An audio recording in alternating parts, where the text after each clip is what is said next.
কেমন ভাবে আমরা রাম কানাইয়ের সাথে খেলবো গো কানাইয়ের সাথে খেলবো গো আমরা রাম কানাইয়ের সাথে খেলবো গো খেলা খেলবো গো খেলা খেলবো গো খেলা খেলবো গো খেলা খেলবো গো খেলা খেলবো গো দূরে বনে যাব না খেলবো গো দূর বনে যাব না খেলবো গো আমরা দূর বনে যাব খেলবো গো আমরা রাম কানাইয়ের সাথে খেলবো গো উলুট ধরে আমরা রাম কানাইয়ের সাথে খেলবো গো আমরা রাম কানাইয়ের সাথে তাই গৌর হরি হরি সাথে খেলবো গো রাম কানাইয়ের সাথে খেলবো গো রাম কানাইয়ের সাথে খেলবো গো আমরা রাম কানাইয়ের সাথে খেলবো গো গোবিন্দ আবার এক এক শাখাকে কাঁধে নেয়, গিরি গোবর্ধন প্রদক্ষিণ করিয়ে নিয়ে আসে। আবার একজনকে কাঁধে নেয়, গিরি গোবর্ধন প্রদক্ষিণ করে নিয়ে আসে। তো মা এইভাবে সবাইকে ঘোরানো হয়ে গেছে, পড়ে আছে শুধুমাত্র একজন। ভক্তের নাম কি জানেন? ভক্তের নাম হলো সুদামা। সুদামা দূর থেকে দেখছে, কানাই আমি কিছুতেই তোর কাঁধে উঠতে পারবো না।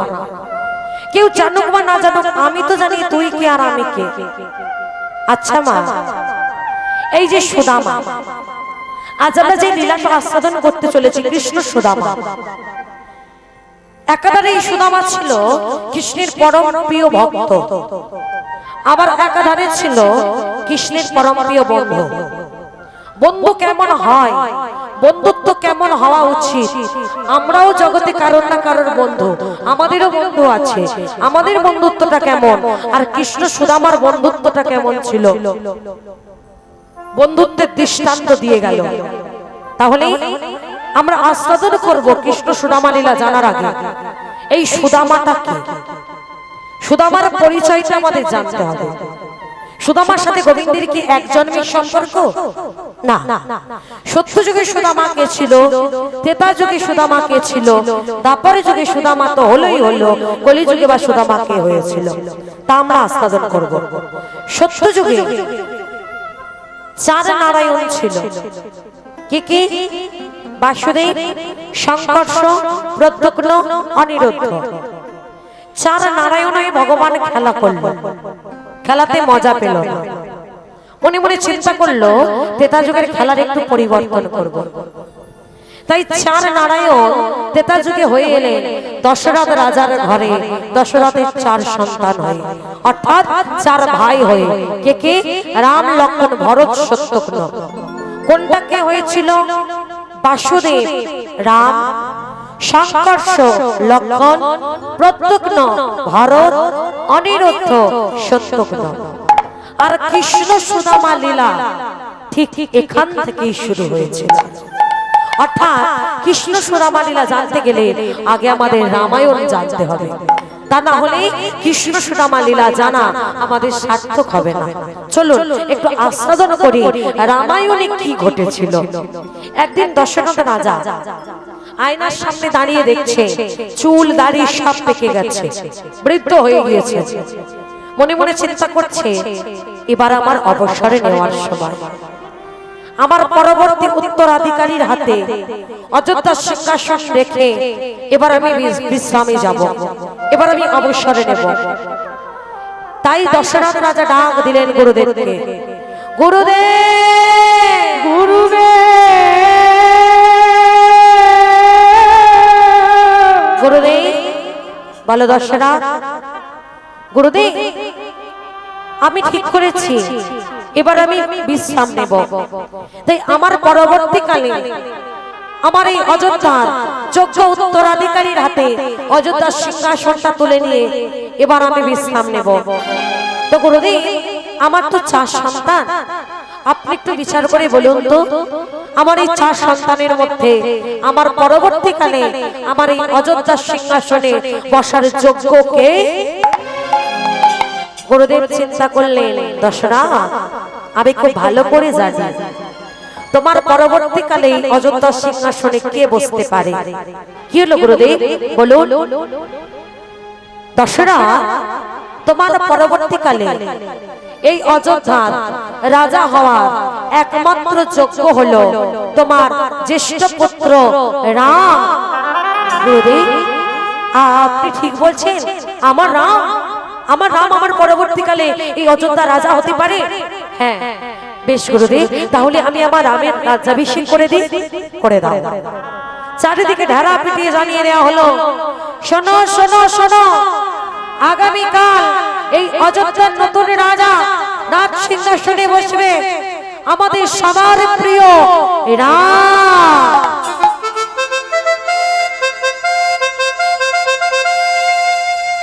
সবার মনে আনন্দের সীমা নাই। সবাই বলে উঠলো, এই শুনেছিস আমাদের রাম রাজা হবে, এই শুনেছিস আমাদের রাম রাজা হবে, আমাদের রাম রাজা হবে রে, আমাদের রাম রাজা হবে। সবাই আনন্দ করছে। আর এদিকে দশরথ রাজার 3 রানী কৌশল্যা, কৈকেয়ী, সুমিত্রা, তারা কি করছে?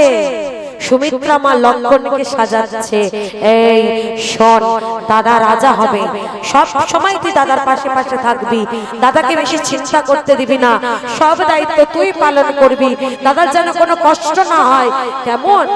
এদিকে কৌশল্যা মা ভগবানকে ডাকছে, প্রভু গো আমার রাম রাজা হবে, তুমি আমার সন্তানকে দেখো, আমার রামের যেন মঙ্গল হয়, আমার রাম যেন রাজ্যবাসীকে শান্তিতে রাখতে পারে, দেখো প্রভু দেখো। আর এদিকে কৈকেয়ী মা কি করছে আপনারা জানেন কি জানি না, রামের এই 3 মায়ের মধ্যে কৈকেয়ী মাই কিন্তু রামকে সব থেকে বেশি ভালোবাসতো।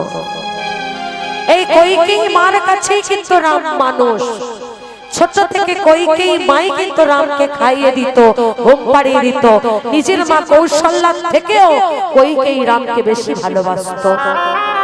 নিজের ছেলে ভরতের থেকেও রামকে বেশি ভালোবাসতো এই কৈকেয়ী মা। কৈকেয়ী মা কি করছে?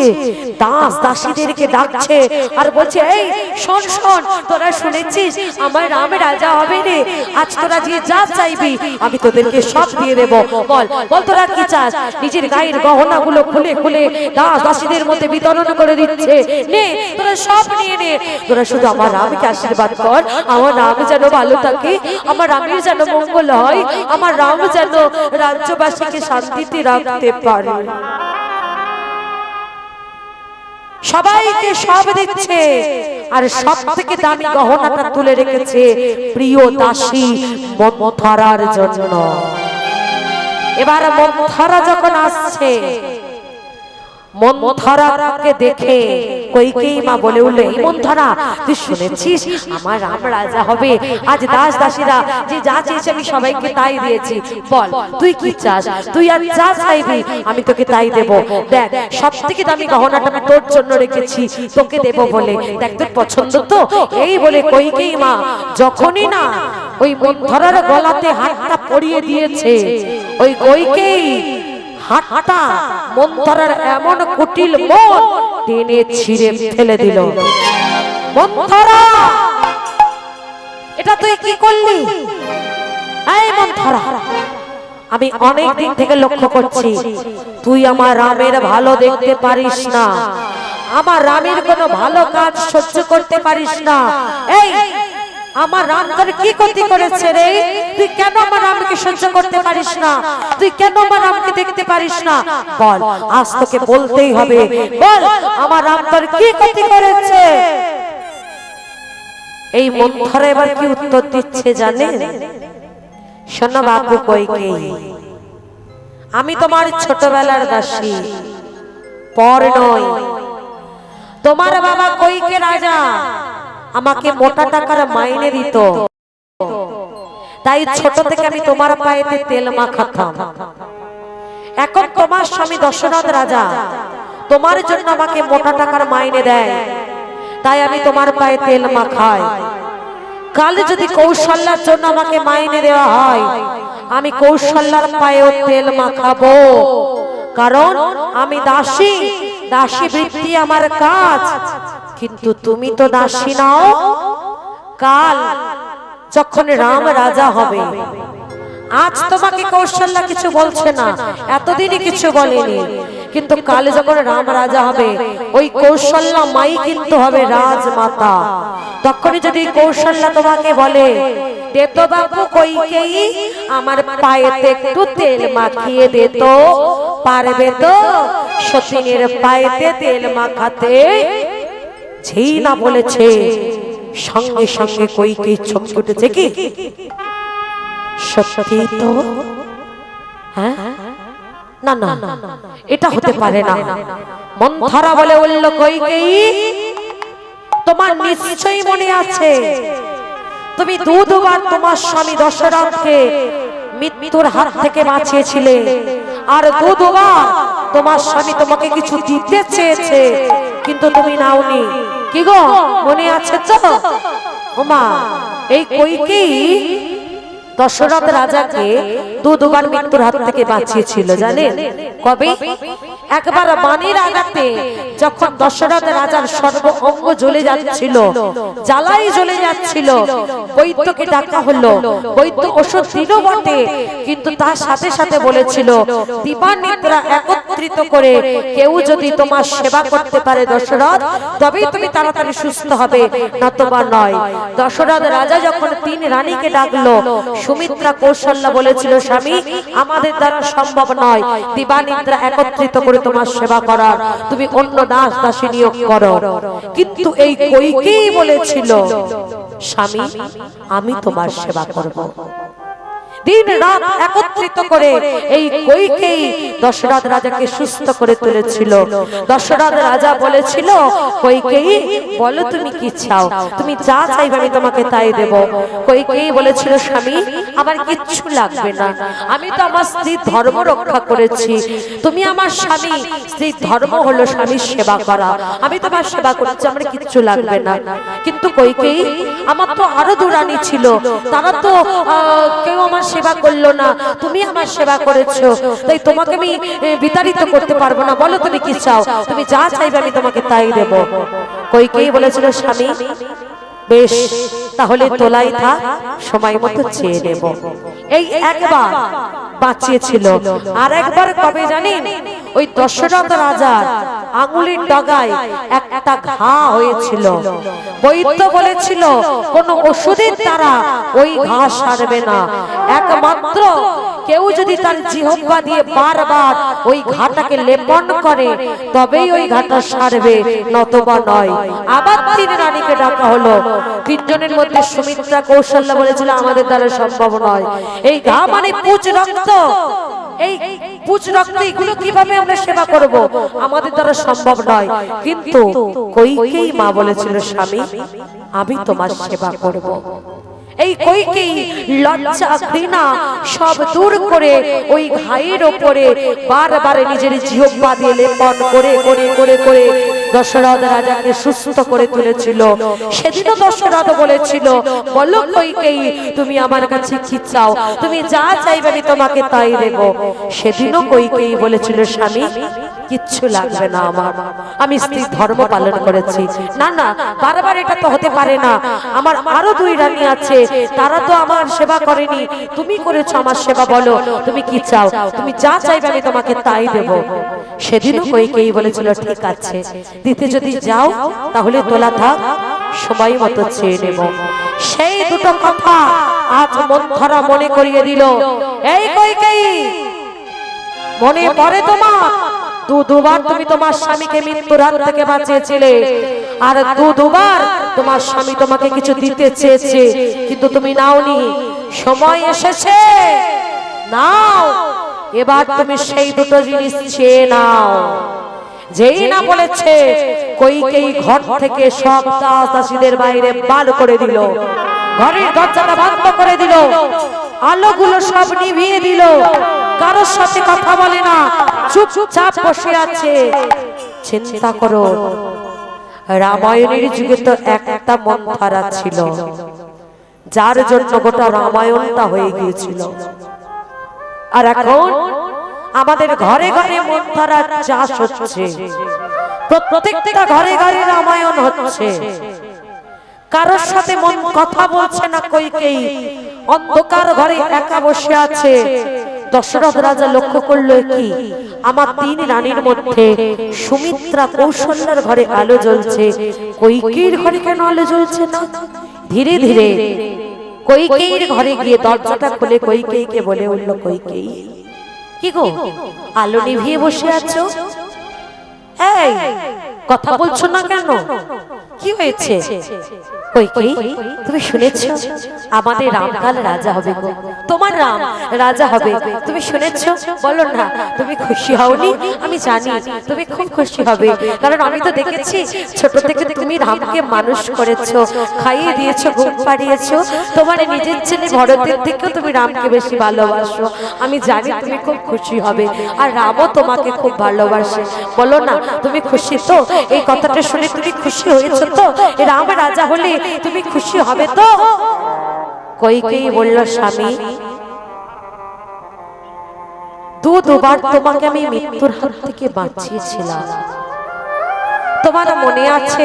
হ্যাঁ, কেন মনে থাকবে না? আমি তো তাই আমার তিন রানীর মধ্যে সব থেকে তোমাকে বেশি ভালোবাসি। ও আচ্ছা বেশ, তাহলে তোমার নিশ্চয়ই এটাও মনে আছে দুবার তুমি আমাকে কিছু দিতে চেয়েছো কিন্তু আমি নিইনি।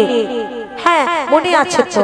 আচ্ছা স্বামী, আজ যদি তোমার কাছে আমি সেই দুটো জিনিস চাই তুমি আমাকে দেবে? হ্যাঁ বলো না কি চাও? তুমি যা চাইবে আমি তোমাকে তাই দেব। বলো। কাল রাম রাজা হবে, আজ যে বড় আনন্দের দিন, আজ আমি এই অযোধ্যার শেষ সিংহাসনে বসলাম, আজ আমার শেষ দিন, এই অযোধ্যার রাজা আমি শেষ আজ দিন। বলো কি চাও? আজকের দিনে তুমি আমার কাছে যা চাইবে আমি তোমাকে তাই দেব। বলো বলো কি চাও তুমি আমার কাছে? বলো। দেবে তো? দেব। বলো। বেশ, তাহলে ত্রিশত্ব অঙ্গীকার করো। ঠিক আছে, আমি তোমাকে কথা দিলাম। বলো তুমি যা চাইবে আমি তোমাকে তাই দেব দেব দেব। বেশ, তবে শোনো, আমার প্রথম চাওয়া আগামীকাল অযোধ্যার রাজ্যাভিষেক হবে, অযোধ্যার সিংহাসনে নতুন রাজা বসবে, তবে সেটা রাম নয়। কইকেয়ী কি বলছো? হ্যাঁ সেটা কে? সেটা আমার ছেলে ভরত। কইকেয়ী এই কি মজা করছো? এটা মজা করার সময় নয়। বলো বলো কি চাও? বলো, ওসব মজা টজা ছাড়ো, বলো কি চাও? আমি কোনো মজা করছি না, সত্যি সত্যি বলছি, আগামীকাল আমার ছেলে ভরত হবে এই অযোধ্যার রাজা। কইকেয়ী কি বলছো তুমি? হ্যাঁ, আর একটা কথা, আগামীকাল তোমাকে ছেড়ে, আমাকে ছেড়ে, আমাদের ছেড়ে, এই অযোধ্যা ছেড়ে রামকে 14 বছরের জন্য বনবাসে চলে যেতে হবে।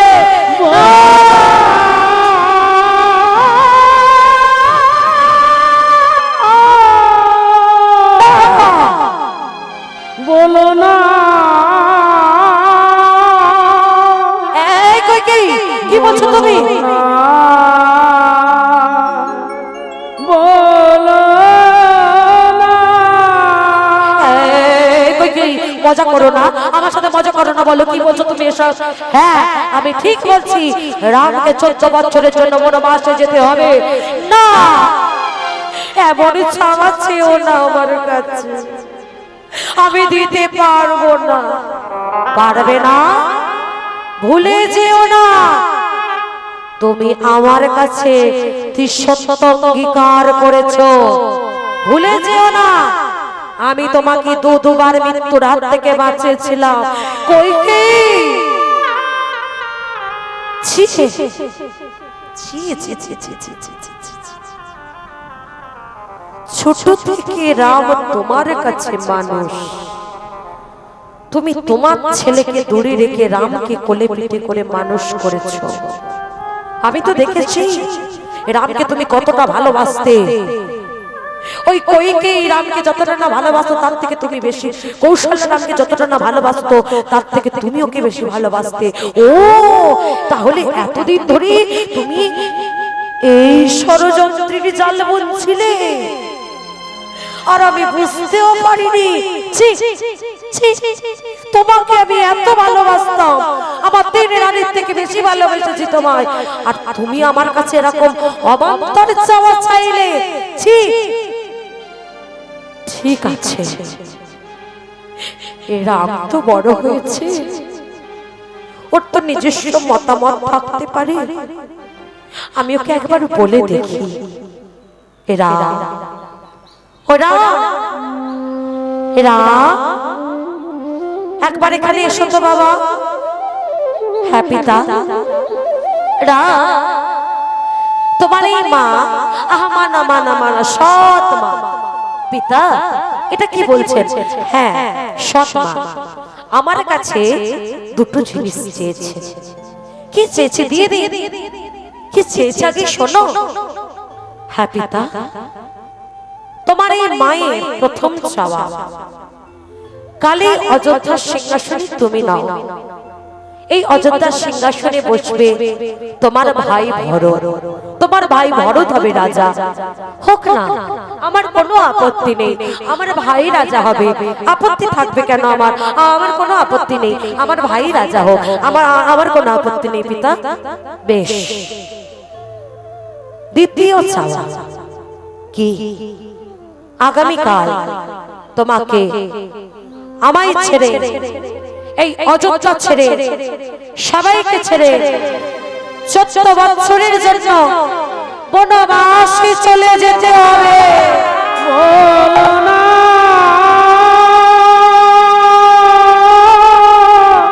বলো দাদা, বলো না, আমি যদি তোমাকে বনবাসে যেতে বলি বলো না, তুমি যাবে? বলো না, বলো না, আমি যদি বলি তোমাকে বনবাসে যেতে তুমি যাবে? বলো না, বলো না।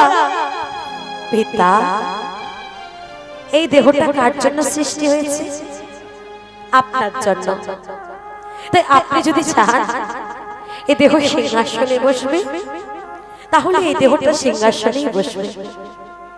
আর আপনি যদি চান এই দেহটা বনবাসে যাবে, তাহলে এই দেহটা বনবাসেই যাবে। পিতা, আমার তো পূর্ণ হয়ে গেল। বাবার সত্য পালন, মায়ের কথা রাখলাম, ছোট ভাইকে রাজ্য দান করলাম, আর বনবাসে গিয়ে সাধু গুরু বৈষ্ণবের চরণ সেবা করব। আমি যাব, আমি বনবাসে যাব পিতা, আমি যাব। সীতা মা ছুটে এসেছে, স্বামী তুমি যদি বনবাসে যাও আমিও যাব তোমার সাথে। তুমি থাকবে বনে, আমি থাকবো রাজপালঙ্কে। এমন শিক্ষা আমার বাবা মা আমাকে দেয়নি। তুমি যেখানে থাকবে আমি তোমার সাথে সেখানে থাকবো। চলো, তুমি আমাকেও নিয়ে চলো, আমিও যাব তোমার সাথে। ভাই লক্ষণ ছুটে এসেছে, দাদা ও দাদা, তুমি যেখানে থাকবে না আমি থাকবো না সেখানে, তুমি আমাকেও নিয়ে চলো দাদা, আমাকেও নিয়ে চলো, আমিও যাব বনবাসে তোমাদের সাথে। আমিও তোমার বোনের সাথে বনবাসে গিয়ে তোমার সেবা করব। আমিও যাব, আমাকে তুমি নিয়ে চলো। রাম, লক্ষণ, সীতা রাতের অন্ধকারে অযোধ্যা পরিত্যাগ করে 14 বছরের জন্য বনবাসে চলে গেল। আর এই আঘাত সহ্য করতে না পেরে দশরথ রাজার মৃত্যু হয়ে গেল। পিতা,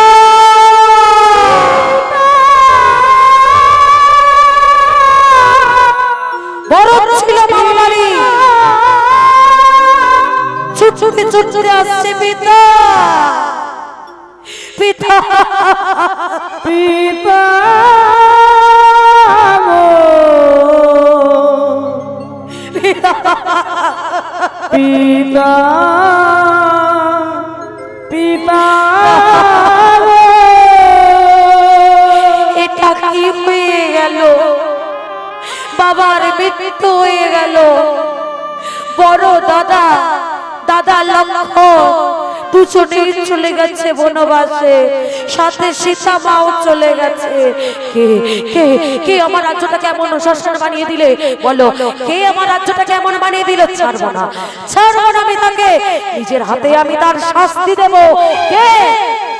সবাই বলে উঠল, ভরত, শাস্তি যদি দিতে হয় তাহলে তুমি তোমার মাকে গিয়ে দাও, কারণ তোমার ওই এক মায়ের জন্য অযোধ্যাটা আজ শ্মশান হয়ে গেল।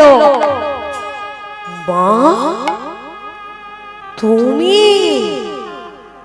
ছি ছি ছি ছি ছি ছি ছি ছি ছি, তোমাকে আজকে নিজের মা বলে পরিচয় দিতে আমার ঘৃণা হচ্ছে।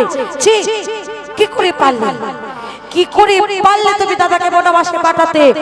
ছোট থেকে দেখেছি তুমি দাদাকে ভালোবেসেছো, আমাকে সব সময় দূরে দূরে রাখতে, সব সময় মামার বাড়ি রেখে আসতে, আর দাদাকে নিজের কাছে রাখতে। তুমি কি করে পারলে দাদাকে বনবাসে পাঠিয়ে দিতে? পাপ করেছো, অন্যায় করেছো, অপরাধ করেছো, আর আমি তোমার সন্তান হয়ে সেই পাপের প্রায়শ্চিত্ত করব। তুমি দাদাকে বনবাসে পাঠিয়েছো, আমি দাদাকে ফিরিয়ে আনবো, এনে আমার আমি সিংহাসনে বসিয়ে দেব। হ্যাঁ, আমি যাব, আমি দাদাকে ফিরিয়ে আনতে যাব, আমি যাব। ও মা, এরাই ছিল রামায়ণের যুগের ভাই। আমাদের যুগের ভাইরা কেমন? একটুখানি সম্পত্তির জন্য ভাই ভাইয়ের মুখ দেখা দেখি হয় না, মাঝখান থেকে পাঁচিল উঠে যাচ্ছে। ছোটবেলায় একসাথে কত খেলা করেছি, মা রন্ধন করেছে, ভাই ভাই বসে আনন্দ করে খেয়েছি। আর বড় হয়ে একটু সম্পত্তির জন্য ভাই ভাইয়ের মুখ দেখা দেখি হয়। বড় দাদা যদি ছোট ভাইকে একটা চড় মারে না, ছোট ভাই উল্টে বড় দাদাকে একটা কষিয়ে দেয়। শাস্ত্র এটা বলছে না, শাস্ত্র বলছে বড় দাদা বাবার সমান। তুমি বুঝতে পারছো দাদা তোমাকে ভুল করে মেরে ফেলেছে, কিন্তু তোমার উচিত নয় দাদার গায়েতে হাত দেওয়া। ওই ছোট্ট যদি বাবা মারতো, তুমি কি বাবার গায়েও হাত তুলতে? যদিও এখনকার ছেলে মেয়েরা বাবা মার গায়েতে হাত তুলতেও দ্বিধাবোধ করে। ভাই ভাই লড়াই ঝগড়া, কত অশান্তি প্রত্যেকটা বাড়িতে বাড়িতে। আরে মূর্খের দল, একবারে ভেবে দেখো তো, পৃথিবীতে যখন এসেছিলে সাথে করে তো কিছু আনোনি, যখন চলে যাবে সাথে করে কিছুই নিয়ে যাবে না। যা পেয়েছো এখান থেকে পেয়েছো, আর এখান থেকে পাওয়া জিনিস এখানে রেখেই তোমাকে চলে যেতে হবে। তাহলে কেন এত লড়াই করো, কেন এত ঝগড়া করো? লড়াই করো না, ঝগড়া করো, ভাই ভাই মারামারি করো না। রামায়ণের যুগের ভাইরা এমন নয়। ও মা, শুধু কি রাম লক্ষ্মণ ভরত শত্রুঘ্ন রামায়ণের যুগের ভাই এরা? শুধু এরা নয়, ওদিকে রাবণ বিভীষণ, তাদের ভালোবাসাটাও কিন্তু এমন ছিল।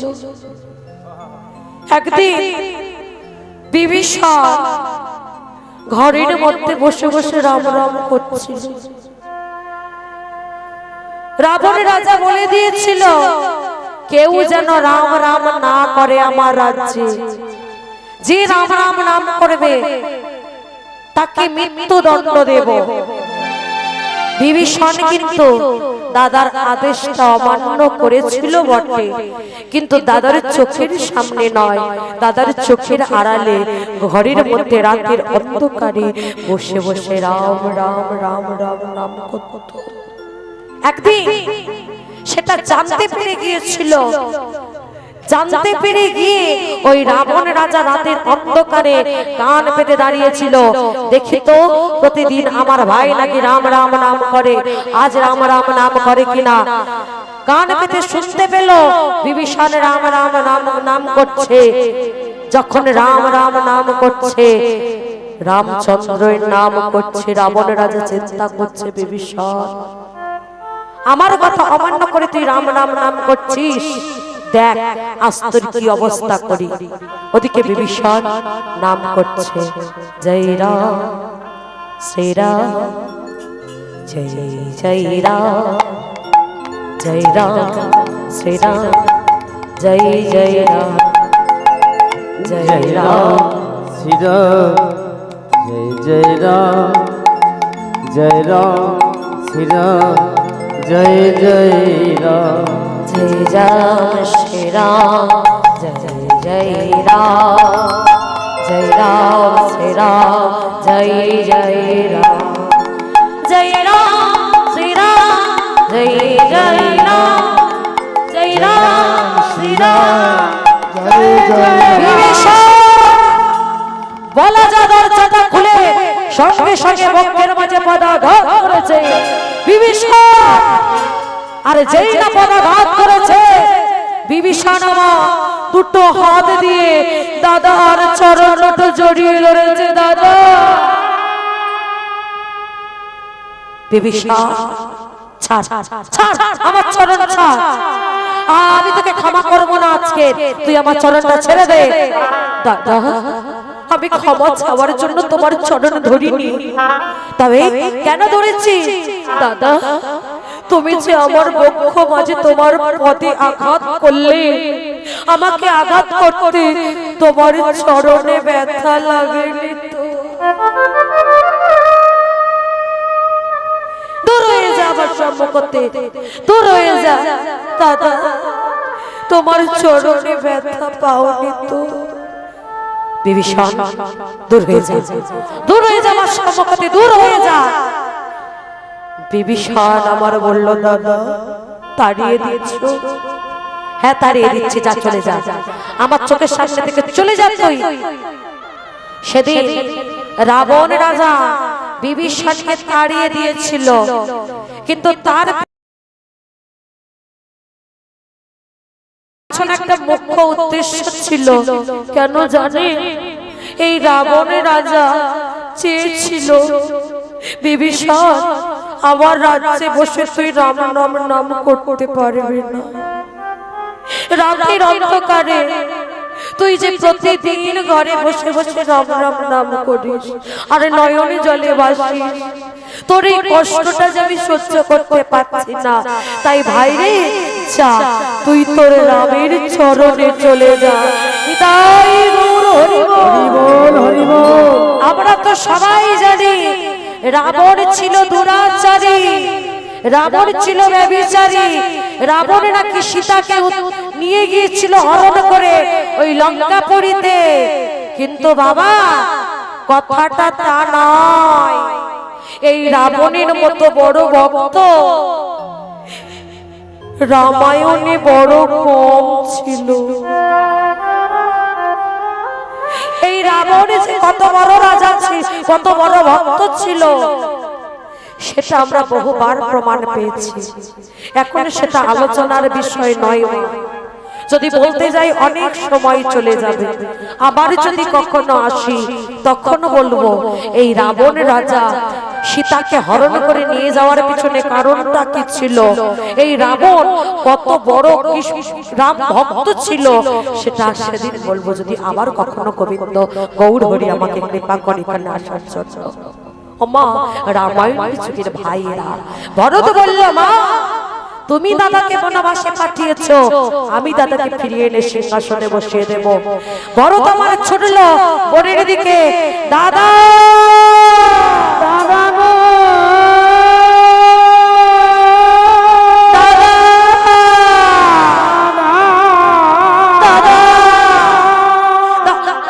দাদা দাদা আছর কি পড়েছে রামচন্দ্রের চরণে, দাদা তুমি ফিরে চলো, দাদা তুমি ফিরে চলো। ভরত কেন এসেছিস তুই? দাদা তুমি শুনেছো পিতার মৃত্যু হয়ে গেছে। দাদা চলো দাদা, পিতার পরে কেউ যদি অযোধ্যার সিংহাসনে বসতে পারে সেটা একমাত্র তুমি। চলো দাদা, আমি তোমাকে ফিরিয়ে নিয়ে যেতে এসেছি। চলো দাদা। ভরত কেন এসেছিস তুই? তোর মা আমাকে বনবাসে পাঠিয়েছে আর তুই আমাকে ফিরিয়ে নিয়ে যেতে এসেছিস। আমি যাব না। দাদা তুমি যাবে না? না আমি যাব না।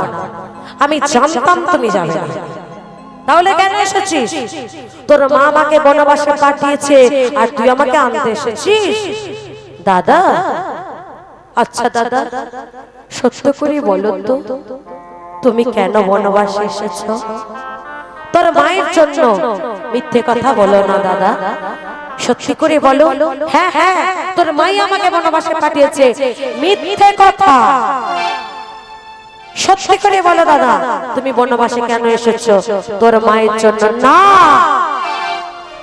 তুমি আমার মায়ের জন্য বনবাসে আসনি। এই ভরত কি বলছিস তুই? আমি তোর মায়ের জন্য বনবাসী? না না না, এটা জগতের জীব সবাই বললেও আমি বিশ্বাস করি না তুমি আমার মার জন্য বনবাসী। ও দাদা শোনো, সত্যি যদি তুমি আমার মায়ের জন্য বনবাসী হও তাহলে বলো তো দাদা, বাবার কাছে মা যে দুটো জিনিস চেয়েছিল দুটোর মধ্যে কোনটা আগে চেয়েছিল? ভরত রাজা হোক, রাম সিংহাসনে বস, রাম বনবাসে যা, নাকি রাম বনবাসে যাক ভরত রাজা হোক? কোনটা চেয়েছিল আগে? কোনটা চেয়েছিল? ভরত রাজা হোক, রাম বনবাসে যা। আগে বলেছিল ভরত রাজা হোক, তারপরে বলেছিল রাম বনবাসে যা, তাই তো? দাদা তাহলে আমি ছিলাম মামা বাড়ি, আমি রাজা হলাম না, তাহলে তুমি কেন চোরের মতো পালিয়ে এলে? বলো, উত্তর দাও। এই বনবাসে আসার পিছনে তোমার মুখ্য উদ্দেশ্যটা কি? সত্যি করে বলো। দাদা আমি বলে দিচ্ছি শোনো, কারণ তুমি জানতে একবারে যদি আমি রাজা হই কিছুতেই আমি তোমাকে বনবাসে আসতে দিতাম না। রাজ্যের সমস্ত নিয়ম বদলে আমি তোমাকে আবার সিংহাসনে বসিয়ে দিতাম। তুমি জানতে একটা রাজ্যের রাজা পারে রাজ্যের সমস্ত নিয়ম বদলে দিতে, কি গো পারে না? মনে পড়ে সেই দিনটার কথা, যেদিন রাতারাত্রি নোটটা চেঞ্জ হয়ে গেছিল। মোদী সরকার রাতারাত্রি নোটটা চেঞ্জ করে দিয়েছিল, মনে আছে? কেউ বুঝতে পারেনি, রাতারাতি টাকা চেঞ্জ হয়ে গিয়েছিল। তাহলে একটা রাজ্যের রাজা পারে রাজ্যের সমস্ত নিয়মটাকে বদলে দিতে। তুমি জানতে একবার যদি আমি রাজা হই, অযোধ্যার সিংহাসনে বসি, অযোধ্যার সমস্ত নিয়ম বদলে দিয়ে তোমাকে কখনো এই বনবাসে আসতে দিতাম না, আমি আবার তোমাকে সিংহাসনে বসিয়ে দিতাম। তাই তুমি ভয়ে চোরের মতো পালিয়ে এসেছো। স্বীকার করো, এই বনবাসে আসার পিছনে তোমার উদ্দেশ্যটা কি? ভরত তুই ঠিক বলেছিস, আমি তোর মায়ের জন্য বনবাসী নই। তাহলে কেন এসেছো বনবাসে বলো? ভাই রে, আমি যদি বনবাসে না আসতাম অহল্যা যে পাষাণী হয়ে পড়ে আছে, আমার চরণ স্পর্শে তবে সে মানবী হবে। ভাই রে, রাবণ রাজা অপেক্ষা করছে, তার লঙ্কাপুরী উদ্ধার করতে হবে।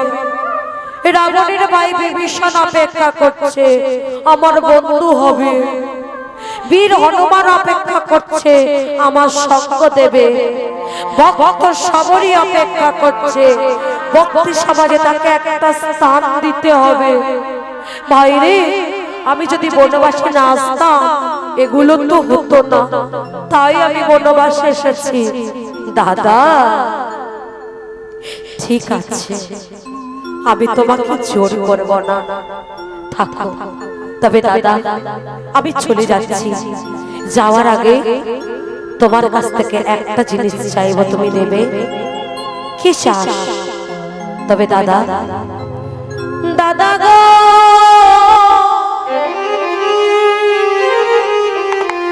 বলে দাও দাও দাও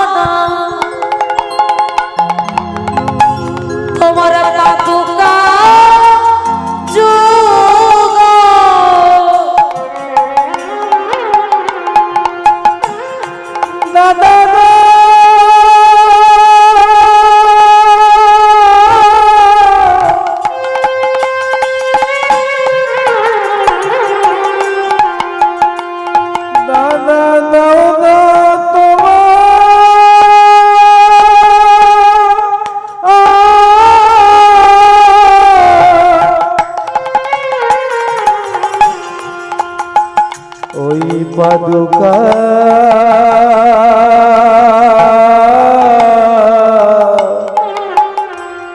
পাদুকা যুগ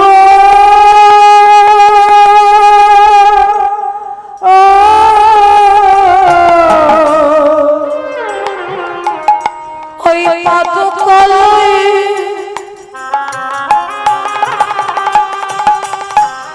আমি 14 বছর কাটাই দেব তুমি দাদা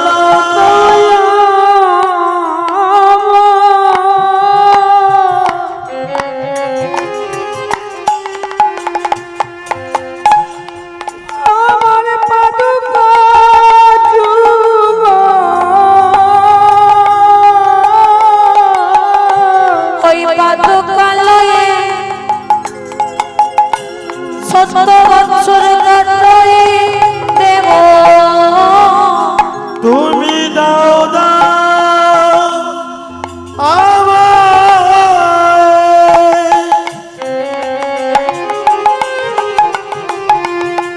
ওই পাদুকা যুগ ওই পাদুকা লয়ে আমি 14 বছর কাটায় দিব দাও দাও আমার পাদুকা যুগ তুমি দাও দাও আমায় পাদুকা যুগ তুমি দাও দাও আমায় পাদুকা যুগ তুমি দাও দাও আমায় হরি হরি বল তুমি দাও দাও আমায় পাদুকা যুগ দাও দাও আমায় পাদুকা যুগ তুমি দাও দাও আমায় পাদুকা যুগ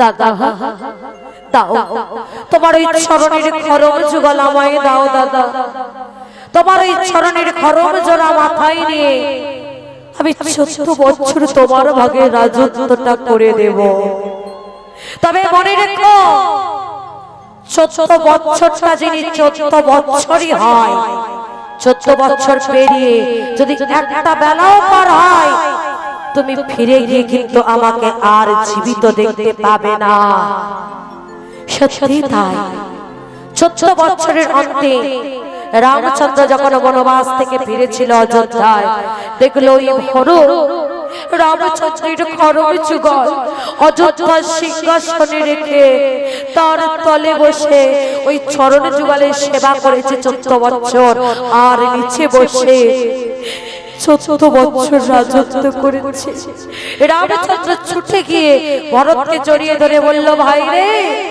এটা তুই কি করলি 14 বছর তুই আমার খড়ম জোড়া অযোধ্যার সিংহাসনে রেখে আমার চরণ যুগলের সেবা করলি ভাইরে বল তুই কি চাস তুই যা চাইবি আমি তোকে তাই দেব আজ সেদিন তোকে ফিরিয়ে দিয়েছিলাম কিন্তু আজ তুই যা চাইবি তাই দেব দাদা যা চাইবো তাই দেবে তাই দেব তবে দাদা কথা দাও কি বল কি চাস দাদা গো আমি যেন তোমার বন্ধু হয়ে আসতে পারি বন্ধু হয়ে আসতে পারি বন্ধু হয়ে থাকিতে পারি বন্ধু হয়ে থাকতে পারি আর তো কিছু চাই না আমি তোমার বন্ধু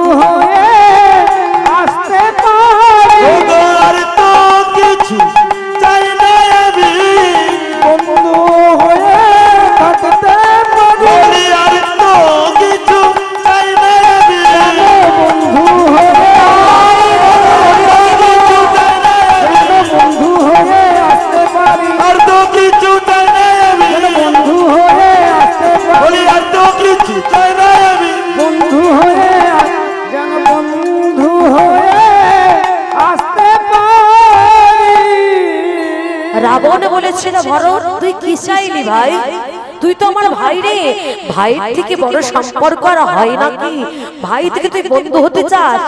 ভরত বলেছিল দাদা গো, আমায় ছেড়ে তুমি 14 বছর কাটাইয়ে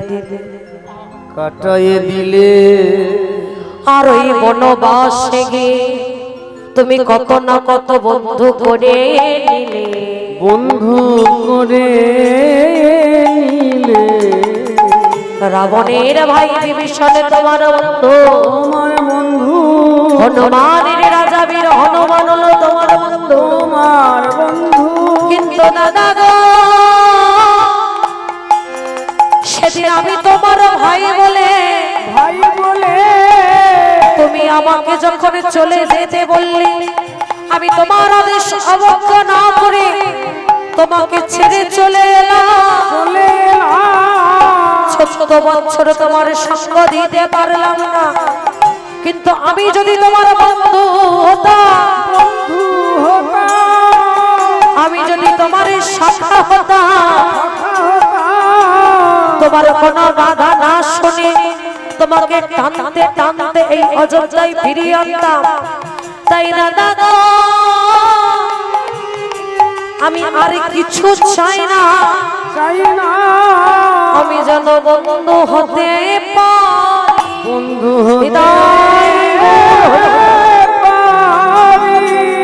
রামচন্দ্র বলেছিল ভরত বেশ কথা দিলাম, আগত তারপরে যুগে বৃন্দাবনে আমি যখন কৃষ্ণ হব, তুই যাবি আমার প্রিয় সখা সুদামা হয়ে। এটাই গৌর হরি বল হরি বল।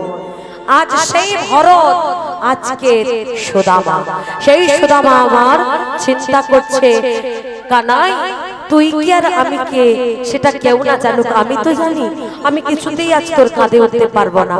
গোবিন্দ বলে বলল, এই সুবল, জয় রাধে, এই সুদামা, কিরে সবাই তো কাঁধে চললো, তুই কেন দাঁড়িয়ে আছিস? চলে আয়, আমার কাঁধে উঠবি আয়। এই কানাই ছেড়ে দে না, লাগবে না, সবাইকে চড়িয়েছিস তো হয়েছে, আমার আর চড়াতে হবে না। এই কেন রে, সবাইকে যখন চড়িয়েছি তোকে চড়াতে পারবো, আয় আমার কাঁধে উঠবি আয়। এই বলে জোর করে সুদামাকে কাঁধে তুলে নিয়েছে। ওমা, জোর করে সুদামাকে কাঁধে নেওয়া যা, সঙ্গে সঙ্গে সুদামাকে নিয়ে গোবিন্দ আমার উত্তরশ্বাসে ছুটেছে। কানাই পড়ে যাবো রে, ছেড়ে দে, পড়ে যাবো, আস্তে চল, পড়ে যাবো। সুদামা ভয় পাচ্ছিস? ভয় পাস না, আমি সহজে কারোকে ধরি না, আর যাকে একবার ধরি তাকে আমি সারা জন্মেও ছাড়ি না। তুই আমার কাঁধে আছিস, ভয় পাস না।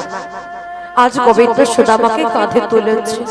আচ্ছা বলুন তো মা, কাউকে যদি কাঁধে নেওয়া যায় তার চরণ যুগল কোথায় থাকে? বুকের মাঝে।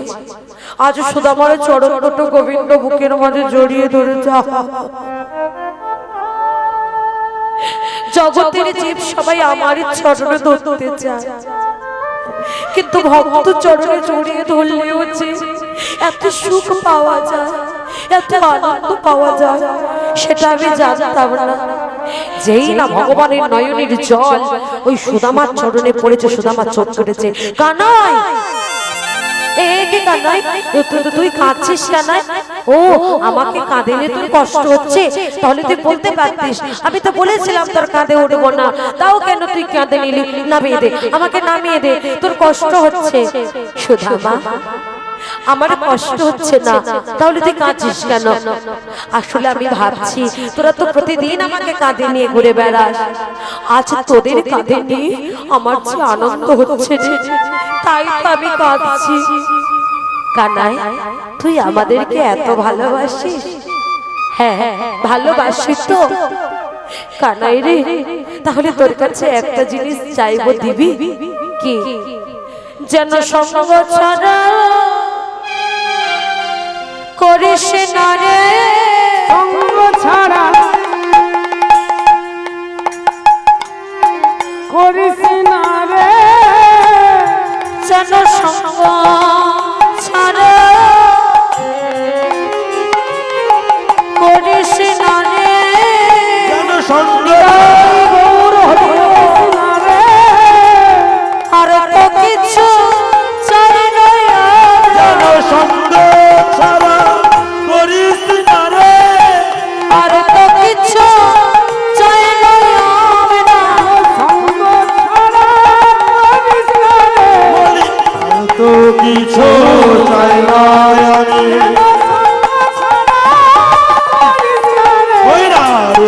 কিছু চাই না। আর তো কিছু চাই না আমি, আর তো কিছু চাই না আমি, সঙ্গ ছাড়া।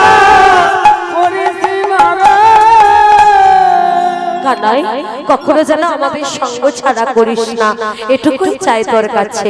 নামা, আমাকে নামিয়ে দে। এই কানাই, সত্যি করে বলতো তোর খুব ক্ষুধা পেয়েছে তাই না? সত্যি বলবো? সত্যি বল। হ্যাঁ রে, আমার খুব ক্ষুধা পেয়েছে। জানতাম জানতাম তোর ক্ষুধা পাবে। কখন থেকে সবাইকে কাঁধে নিয়ে ঘুরে বেড়াচ্ছিস, ক্ষুধা পাবে না? এই দাঁড়া, দেখি তো কোথায় কি আছে। দেখছি গাছে আম হয়ে আছে, একটা আম পেরেছে। এখানে আম খাবি? ধর ধর ধর। গোবিন্দের বদনে দিতে গিয়ে আবার ফিরিয়ে নিয়ে নিজে একটা কামড় দিয়েছে। আহ, কি মিষ্টি খেতে! এখানে খুব সুন্দর খেতে, খা খা। আবার দিতে গিয়ে আবার ফিরিয়ে নিয়েছে, আবার একটা কামড় দিয়েছে। আহ, কি মিষ্টি খেতে! এইখানে ধর, এবার তুই খা। গোবিন্দ বলছে, সুদামা, হ্যাঁ রে, তুই তো কখনো আমাকে না দিয়ে কিছু খাস না, তাহলে আজ তুই আগে খেলি কেন, তারপর আমাকে দিলি কেন? সুদামা বলছে, কানাই, বাড়ি থেকে যখন খাবার আনি সেই খাবার আগে আমি তোকে দিই, তারপর আমরা খাই। কিন্তু এই যে বনের ফল, না জানি দুষ্ট কংস এই ফলে হয়তো কোনো বিষ মিশিয়ে রেখেছে, সেটা খেলে তোর যদি কিছু হয়ে যায়, যদি কিছু হয় সেটা আমার হোক, মৃত্যু যদি হয় সেটা আমার হোক। কানাই, তোর যেন কিছু না হয়, তাই তো আমি আগে খেলাম। কালীর আইয়ের জল খেয়ে যখন আমরা সবাই প্রাণ হারিয়েছিলাম, তুই বাঁচানোর মন্ত্র জানতিস, তাই আমাদের বাঁচিয়েছিলিস। কিন্তু আমরা তো জানি না তোর যদি কিছু হয়ে যায় তোকে কি করে বাঁচাবো, তাই আমি আগে খেয়ে দেখলাম, না, এই ফলের মধ্যে কোনো বিষ নেই, আমার কিছু হয়নি। নে, এবার তুই খা। গোবিন্দ আমার সেই আমটা একটা কামড় দিয়ে অঝর নয়নে কাঁদছে। কি রে কানাই, তুই কাঁদছিস কেন? ও, আমি আমার এঁটোটা দিয়েছি বলে তুই কাঁদছিস? না, তাহলে তাহলে তুই কাঁদছিস কেন? আমটা ভালো খেতে না? সুদামা, কি রে বল না, আমটা মিষ্টি না? সুদামা, আমটা যতটা না মিষ্টি, তার থেকে বেশি মিষ্টি এই আমের মধ্যে লেগে থাকা তোর এঁটোটা। জগতের যে সবাই আমার উচ্ছিষ্ট পেতে চায়, কিন্তু ভক্ত উচ্ছিষ্ট যে এত মধুর হয় সেটা জানতাম না। আমার মন প্রাণ উদর সব পরিপূর্ণ হয়ে গেছে। চল এবার আমরা ফিরে যাই। প্রতিদিন শাখা শানে গোবিন্দ এইভাবে খেলা করে কৃষ্ণ গোচারণে। একদিন, দুদিন, তিন দিন এইভাবে খেলা করতে করতে, মনে রাখবেন মা, কৃষ্ণ ভক্ত যারা হয় না তাদের জীবনে সুখের দিনটা বড় কম থাকে, দুঃখের দিনটাই অনেক বেশি থাকে। সমস্ত সুখের দিন অতিক্রম করে দুঃখের দিন চলে এলো। বৃন্দাবনে ছেড়ে কৃষ্ণ চলে গেল। বৃন্দাবনের প্রাণ কৃষ্ণ বৃন্দাবন ছেড়ে যখন চলে গেল, সবাই হাহাকার করছে, হা কৃষ্ণ হা কৃষ্ণ বলে কাঁদছে। আর সুদামা, তার অবস্থা কেমন? যাকে দেখে তাকে বলে, ওগো বলো না আমার কানাই কোথায়, বলো না আমার কানাই কোথায়, বলো না কোথায় গেলে কানাইকে দেখতে পাবো। ওমা, শুধু তাই নয়, ওই মথুরা থেকে ভুল করে যদি কোনো গাভী বৃন্দাবনে এসে পড়তো, সেই গাভী কণ্ঠ দুটো কণ্ঠকারী জড়াই ধরে বলতো, বললা রে আমার কানাই কেমন আছে, আমার কানাই ভালো আছে তো, বল না আমার কানাই কেমন আছে। কানাই কানাই কানাই কানাই করতে করতে মাগো এমনি বলে ভগবানের নাম বারবার বারবার করতে করতে একদিন না একদিন তার চরণে ঠিক ঠাঁই পাওয়া যায়। মনে নাই দস্যু রত্নাকরের কথা? দস্যু রত্নাকর এতটাই পাপী ছিল যে রাম রাম নাম করতে পারেনি, মরা মরা মরা মরা মরা মরা বলতে বলতে একদিন রাম রাম নাম বলে ফেলেছিল। ভগবানের চরণ পেয়েছিল। সেই দস্যু রত্নাকর একদিন বাল্মীকি হয়ে রামায়ণ রচনা করেছিল। চিন্তা করো ভগবান কোথায়, সেটা ভগবানই দিশা দিয়ে দিল। জানতে পেরে গেল, সুদামা জানতে পেরে গেল কৃষ্ণ বলরাম সন্দীপনী মুনির আশ্রমে শিক্ষা গ্রহণের জন্য গেছে। তাই আজ ছুটতে ছুটতে মায়ের কাছে আসছে। মা মা ও মা মা মা। সুদামা কি হয়েছে খোকা? মা শোনো না, কৃষ্ণ বলরাম সন্দীপনী মুনির আশ্রমেতে শিক্ষা গ্রহণ করতে গেছে। ও মা আমিও যাব সন্দীপনী মুনির কাছে শিক্ষা গ্রহণ করতে। মা যাই না আমি? মা রচনা দেবী মনে মনে চিন্তা করছে, ছেলেটা বুঝি আমার কানাই কানাই করে পাগলই হয়ে যাবে, তার থেকে বরং যা, ওখানে গেলে শিক্ষা গ্রহণও হবে আর কৃষ্ণ সঙ্গও দিতে পারবে, তাতে আমার ছেলেটা ভালো থাকবে। এই খোকা যাবি? যা। তবে শোন, পথে যেতে যেতে যদি কোনো বিপদে পড়িস ভগবানের নাম করিস। আর হ্যাঁ, কখনো কোনো খারাপ কাজ করিস না বাবা, কখনো কোনো ভুল কাজ করিস না। যা বাবা যা। আজ সুদামা মায়ের চরণে প্রণাম করে চলেছে কোথায়? সন্দীপনী মুনির আশ্রমে শিক্ষা গ্রহণের নামে কৃষ্ণ সঙ্গ দেওয়ার জন্য। আর পথে যেতে যেতে বলে ভগবানের নাম গুণগান করে।